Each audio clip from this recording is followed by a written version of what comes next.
Halo sahabat, Assalamualaikum. Semoga sehat selalu dan senantiasa berbahagia. Terima kasih udah subscribe dan menyimak video-video SLMT TV. Semoga Tuhan Yang Maha Esa selalu memberikan rezeki yang berkah dan berlimpah ruah untuk sahabat semua.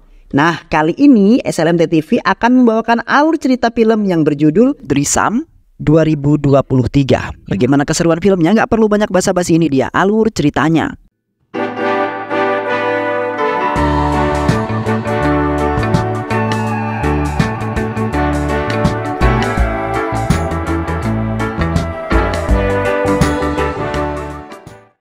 Cerita dimulai di sebuah hutan dengan seseorang yang sedang berlari tanpa arah di tengah hutan itu. Ya, seperti kabur dari sesuatu. Sebisa mungkin dia berlari menjauh dari apapun. Namun arahnya yang tak menentu membuat dia juga kebingungan. Sebab tujuannya tak sampai-sampai. Hingga akhirnya dia menemukan sebuah rumah dan mengetuk pintu rumah tersebut. Ia meminta seseorang perempuan untuk membukakan pintu untuk dirinya. Namun tiba-tiba keberadaannya diketahui oleh kumpulan orang. Ia lantas dikepung dan harus pasrah ditangkap oleh mereka. 6 tahun kemudian, seorang pasangan tinggal di sebuah rumah. Mereka sedang berdebat mengenai pekerjaan sang suami yang tidak jelas. Suami itu cukup berambisi untuk memainkan sebuah film. Ia pernah membayar untuk dibuatkan film agar dia bisa menjadi pemeran utamanya. Namun, uang yang didapatkan dari bisnis yang mereka bangun lenyap dalam seketika. Itu membuat istri sangat marah. Pasalnya sang suami terlalu keras kepala dengan keinginannya. Perkataan dirinya pun menjadi tidak didengarkan oleh sang suami. Dia telah menghabiskan 1,6 juta rupiah untuk membayar pembuat naskah membuatkan filmnya. Namun di tengah perdebatan mereka mendengar ada seseorang yang bertengkar. Dari kejauhan mereka melihatnya. Istri menyuruh suaminya itu untuk mengecek kondisi yang terjadi. Awalnya suaminya tidak mau, namun setelah dipaksa dia harus menurutinya. Ternyata ada seseorang suami yang merupakan teman Guti yang sedang bertengkar. Suaminya itu bernama Saab dan dia sedang dalam keadaan mabuk. Untung Guti cepat melerainya.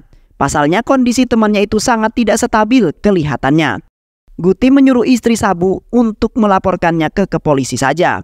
Daripada dibiarkan maka akan dapat membahayakan. Guti dan anaknya sedang melakukan perjalanan. Di dalam perjalanan, Guti memberitahu beberapa film yang ia rancang naskahnya, namun tidak juga tayang, karena ada beberapa masalah sensor yang harus diselesaikan. Setelah Guti mengantarkan anaknya ke perguruan tinggi, dia mendatangi kantor TV-nya untuk membicarakan masalah filmnya. Banyak berita tentang Guti yang sudah menyebar di kalangan warga sekitar. Banyak juga percobaan pembunuhan yang ingin dilakukan pada Guti. Namun, Guti memiliki kemampuan yang cukup baik dalam hal mempertahankan dirinya. Saat Guti keluar dari tempat itu, dia diincar oleh seseorang dengan tatapan yang sangat tajam. Sementara anak Guti yang bernama Anu saat ini sedang kuliah, sedang ada sebuah tugas untuk membuat film pendek. Mereka sedang kebingungan memikirkan sebuah ide mengenai alur film yang akan dibuatnya. Teman pria Anu itu mempunyai ide untuk filmnya tersebut, yang mana di sebuah rumah di tengah hutan, dia terbangun ketika tengah malam dan dia melihat sesuatu yang menyeramkan.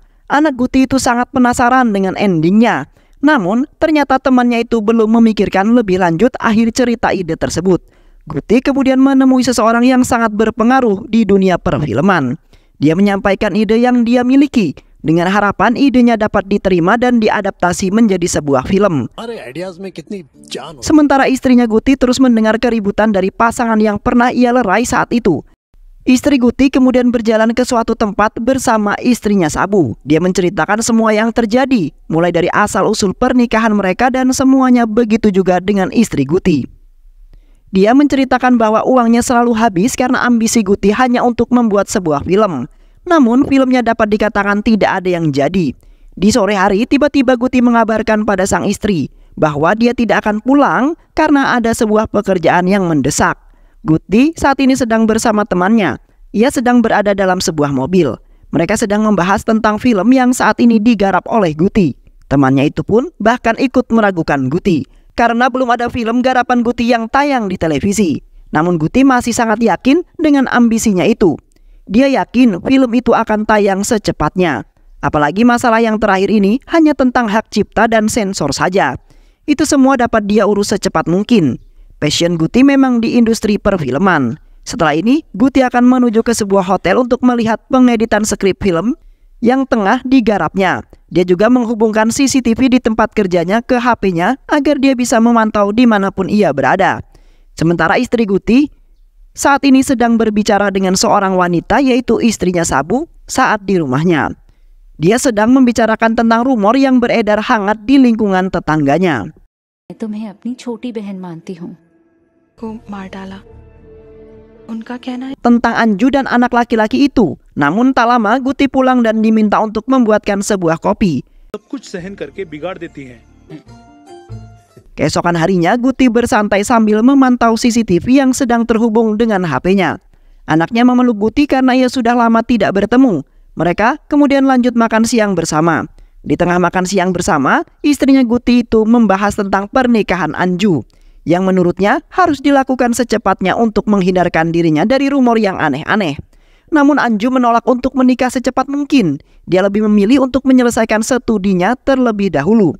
Namun istrinya Guti kembali menyuruh Guti untuk memikirkan perkataannya tadi tentang pernikahan Anju, sebab untuk menghindarkan rumor yang beredar di sana. Sementara di kantor Guti mereka sedang membahas tentang Guti, kelanjutan kasus Guti saat 6 tahun yang lalu. Namun Guti saat ini memang seperti sudah terlepas dari polisi, sebab para polisi tidak menemukan bukti yang kuat untuk bisa menahan Guti lebih lama. Ketika Guti sedang berbincang santai dengan keluarganya, tiba-tiba polisi kemudian datang.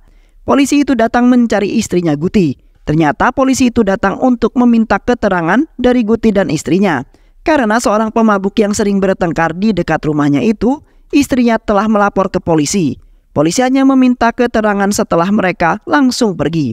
Tapi sebenarnya itu hanyalah akal-akalan polisi, karena dia saat ini sedang menyelidiki kasusnya Guti.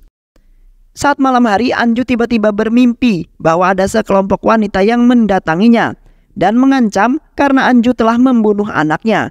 Mengetahui itu, orang tuanya langsung mendatangi Anju dan menenangkan dirinya. Kondisi Anju saat ini memang sedang dalam mental yang drop setelah tuduhan yang ditunjukkan kepadanya. Bahkan orang tuanya mencoba untuk membawanya ke psikolog, namun terapi yang bisa diberikan itu hanya dengan cara memahami kondisi Anju saja. Keesokan harinya, istri Guti dengan anak-anaknya datang ke rumah Sarita, seseorang dari Sabu. Mereka hanya berbincang tentang hal yang kecil. Namun Sabu melihat istri Guti dengan tatapan tak suka. Sementara di sisi lain, sebuah keluarga sedang membicarakan tentang peristiwa 6 tahun yang lalu yang masih sangat membekas di ingatannya. Dia terlihat sangat sedih hingga meneteskan air mata. Namun dia berusaha ditenangkan oleh ibunya. Malam hari istri Guti itu menatap ke jendela seperti ada yang sedang dipikirkan oleh dirinya. Ternyata dia sangat mengingat juga kejadian beberapa tahun yang lalu karena situasinya sama persis dengan malam ini. Dengan kondisi hujan yang sama. Di malam itu, lagi-lagi ia bercerita pada Sarita tentang ketakutannya. Sarita sudah seperti teman dekat istrinya Guti. Dia yang menjadi teman curhatnya. Ia mengatakan ada beberapa hal penting yang belum diceritakannya kepada Guti. Karena setiap kali dia ingin bercerita, selalu saja ada sesuatu yang menghalanginya. Entah ketakutan atau kesibukan Guti. Di kantor polisi, polisi mendapat sebuah laporan dari Sarati dan suaminya. Sarti dan suaminya ternyata adalah saksi polisi. Mereka mencoba untuk mencari tahu banyak hal dari keluarga Guti. Polisi itu ternyata sudah menaruh semua perekam suara di rumahnya Guti. Namun mereka tak pernah membicarakan tentang kasus ini, meski semua upaya sudah dilakukan dengan memancing mereka untuk membicarakan itu, tapi tetap nihil hasilnya.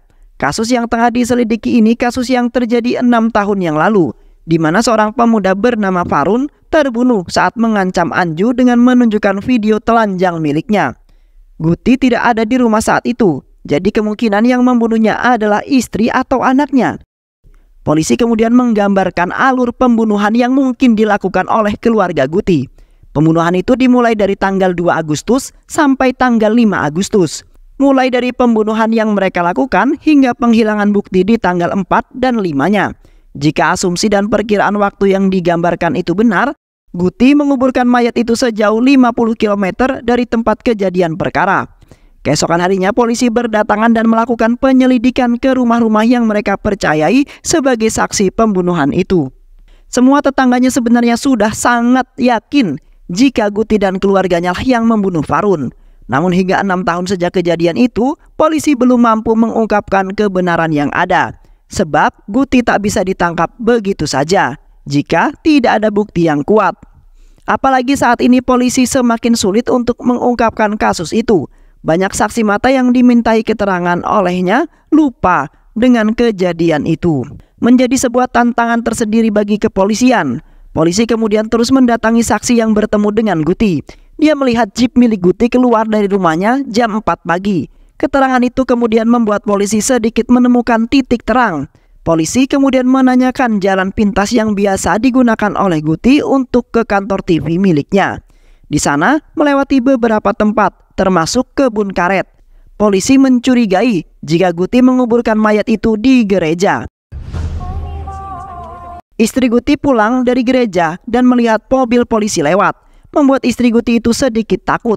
Namun ia ditenangkan oleh Sarita. Saat di rumah mereka berbincang-bincang, Sarita memberitahu apa yang akan dilakukan polisi. Ia mengatakan jika polisi akan menggeledah pemakaman di gereja itu. Tujuan Sarti agar dia bersama suaminya itu membahas hal tersebut, agar mereka mengetahui di mana sebenarnya mayat itu dikuburkan. Tapi hal itu kemudian membuat istri Guti itu sangat panik. Dia langsung menelpon Guti untuk cepat pulang. Sementara Sarita terus memantau gerak-gerik mereka. Akhirnya mereka melihat Guti yang pulang. Mereka langsung standby di tempat penyadap suara. Sementara Guti diajak mengobrol berdua. Mereka membahas tentang penggeledahan makam itu. Namun Guti sepertinya tidak takut dengan hal tersebut. Bahkan dia bersumpah jika tidak ada mayatnya di pemakaman itu. Tapi istrinya itu terus khawatir. Dia terus mendesak Guti untuk percaya padanya.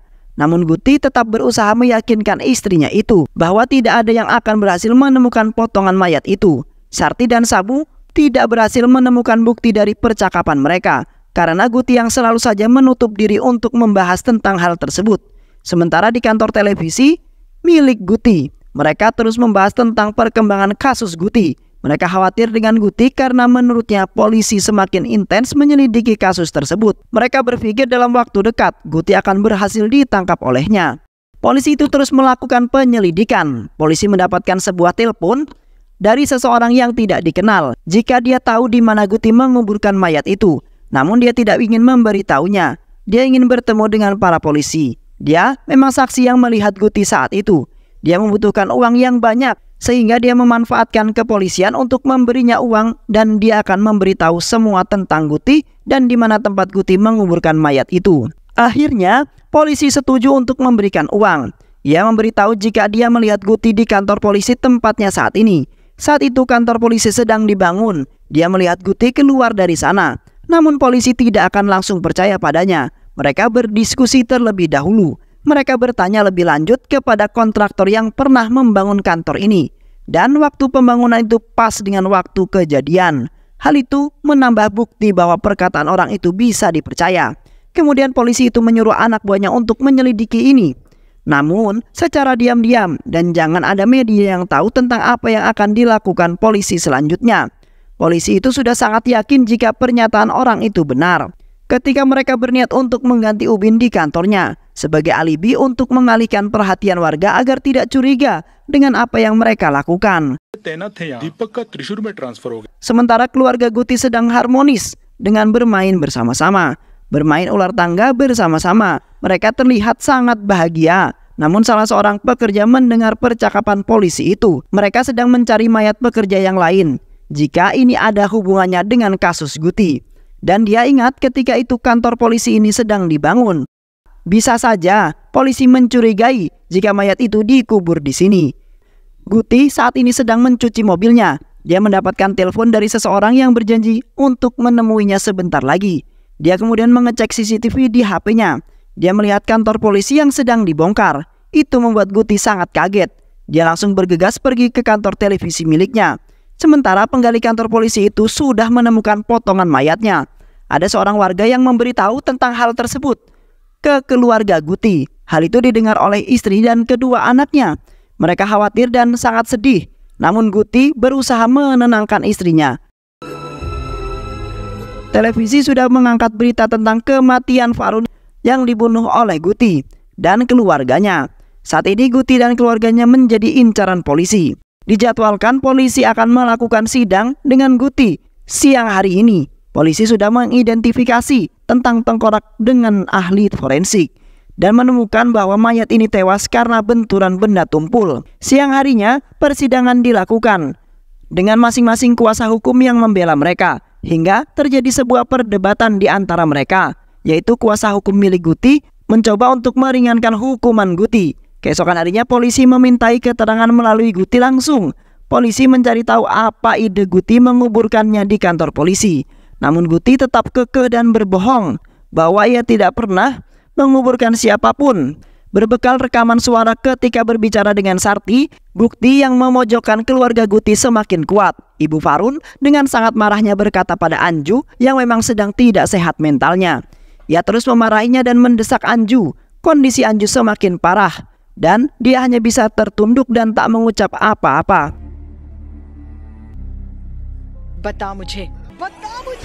Dia pingsan dengan seketika. Guti kemudian langsung menyuruh para polisi untuk membawanya ke rumah sakit. Guti ingin berbicara dengan polisi itu secara pribadi. Ada sesuatu yang ingin dikatakannya. Akhirnya di sana Guti mengaku jika ada seorang yang mengubur Farun. Ia adalah seseorang yang bersembunyi di dekat rumahnya. Ia berpikir itu adalah pencuri. Kalau dia pukul kepalanya dengan tongkat hingga dia tewas.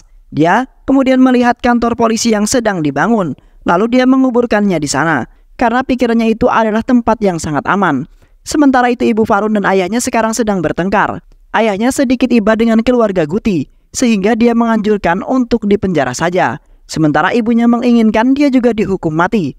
Kasus ini dilakukan oleh Anju saat dia sedang remaja. Apalagi polisi tidak memiliki bukti kuat untuk menahan mereka. Maka Anju bisa saja dibebaskan polisi akan penangkapan dan penahanan besok.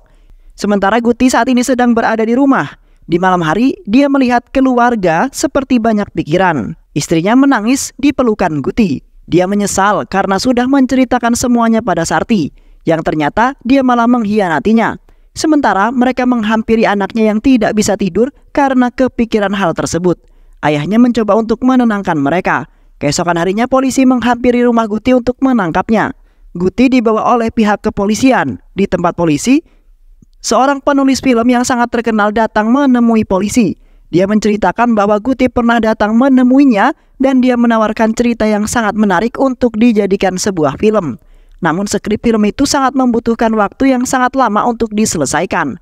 Film itu menceritakan tentang anak seorang pengusaha besar yang memiliki impian tanpa ingin melihat kekuasaan dari orang tuanya. Sementara di kampus dia memiliki musuh yang selalu menentangnya. Hingga pada akhirnya mereka berkelahi di malam hari. Dan musuhnya itu terbunuh dalam pertengkaran itu. Kemudian dia menguburkan mayat itu di kantor ayah musuhnya yang sedang dia bangun. Tetapi setelah itu hidup mereka penuh dengan sengsara karena dihantui rasa ketakutan. Polisi yang terus mengejarnya hingga akhirnya polisi berhasil mengungkap kebenaran. Tapi cerita itu tidak dibuat menjadi film karena orang itu tidak puas dengan klimaksnya. Dalam skrip yang dibuat oleh Guti, pemeran utamanya seolah-olah bersalah dan akhirnya ditangkap oleh polisi. Cerita itu sudah diadaptasi dan sudah rilis menjadi sebuah buku. Namun Guti tidak puas dengan klimaksnya yang mana pemeran utamanya masuk ke dalam penjara. Sementara itu dia ingin mengubah agar pemeran utama bebas dari penjara itu. Setelah sampai di kantor polisi, di persidangan terungkap jika polisi tidak menyelidiki kasus Guti itu berdasarkan bukti yang nyata, tapi berdasarkan sebuah novel karya Guti yang dijadikan acuannya. Sontak polisi kaget, ternyata itu adalah buatan Guti. Di persidangan, kuasa hukum Guti terus melontarkan argumen-argumen yang meringankan Guti. Tapi ditemukan fakta bahwa menurut DNA, kerangka tubuh itu bukan milik Farun. Saat ini polisi sudah masuk ke dalam permainan Guti. Saat 6 tahun yang lalu, setelah penguburan Farun, dia mencari berita tentang seorang pemuda yang tewas akibat benturan di kepalanya. Setelah informasi berhasil dia dapatkan, dia langsung pergi ke makam pemuda itu. Dia mencoba untuk mendekati penjaga kuburan, hingga mereka berteman dengan sangat baik. Guti kemudian sering membantu kebutuhan dari penjaga itu, hingga akhirnya penjaga kuburan itu dengan sukarela memberikan tengkorak kuburan yang dijaganya. Guti menyimpan baik-baik tengkorak itu di kantornya. Saat 6 tahun kemudian kasus itu terungkap.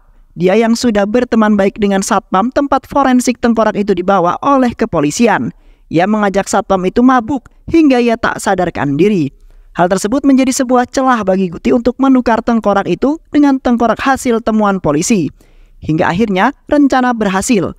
Hasil DNA tengkorak itu menunjukkan bahwa mayat itu bukanlah Farun. Polisi kemudian tidak memiliki cukup bukti untuk menahan Guti, dan akhirnya Guti dibebaskan. Sementara tengkorak Farun dibakar Guti. Kemudian abunya diberikan ke pemuka agama untuk diserahkan kepada orang tua Farun. Sebuah film kehidupan dari Guti yang berjalan sangat realistik. Dan film pun selesai. Baik sahabat, itulah alur cerita dari film yang berjudul Drisam. Mudah-mudahan sahabat semua terhibur dengan alur cerita film ini. Sehat selalu, wassalamualaikum warahmatullahi wabarakatuh.